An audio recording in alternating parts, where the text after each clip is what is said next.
وصحبه وسلم. Allah subhanahu wa ta'ala, the sublime, the originator, the creator of all that exists. We're grateful and we're thankful. And we show our ultimate gratitude however we may and however He has enabled us to be. Jalla Jalaluhu has given us the very first command when He says, اقرأ باسم ربك الذي خلق. It is a very strange moment, but it's an opportunity for the believers. When we have those who think and those who do not, those who know and those who do not. To make a long story short, in the land of ignorance, the individual with least knowledge is king. Today we have an understanding that we did not have before. Those who come from our midst from Senegal can attest. The fact of the matter is that we find a large swarm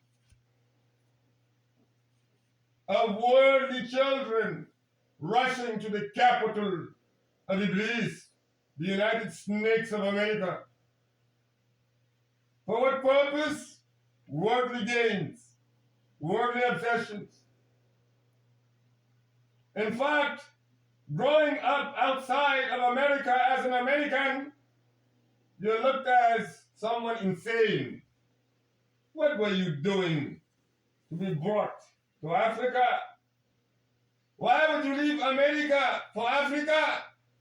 America has everything and Africa has practically nothing.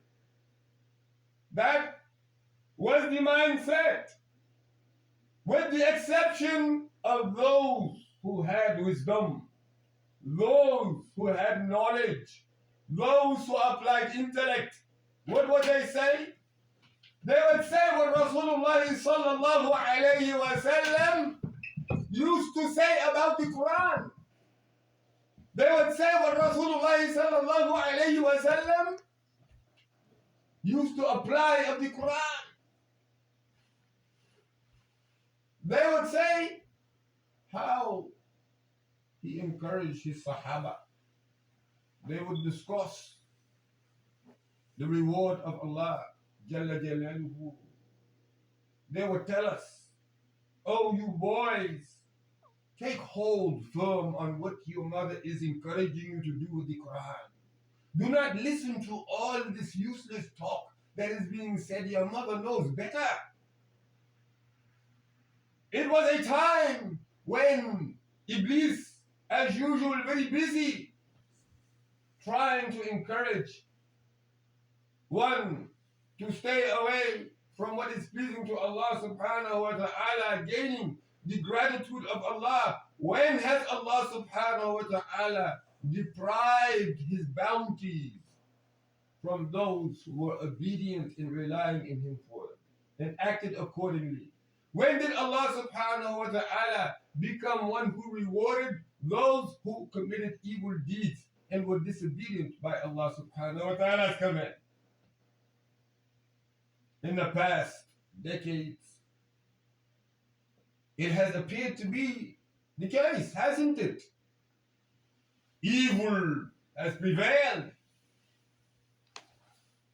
Strength and power is defined by worldly gains, not by intellect of the Quran, not by application of the Quran, not by the application of what Allah subhanahu wa ta'ala prescribed and what He had made obligatory. No, but on the basis of what is liking to the way of Iblis.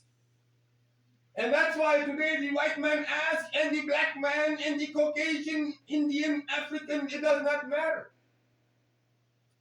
Where is right and where is wrong? Now, Allah subhanahu wa ta'ala He is the one who has the decree. A decree is something in which He has ordained prior to our existence. Prior to the earth being created, Allah subhanahu wa ta'ala had the decree. This decree He had 50,000 years before the creation of this earth. Allah subhanahu wa ta'ala has already prescribed. Think about it, my respected siblings in Islam. Do we really think that we did something the human being did or could do something that is unaware to Allah? That Allah subhanahu wa ta'ala is oblivious to? No, by any means. Everything that is done, it is done by the permission of Allah subhanahu wa ta'ala.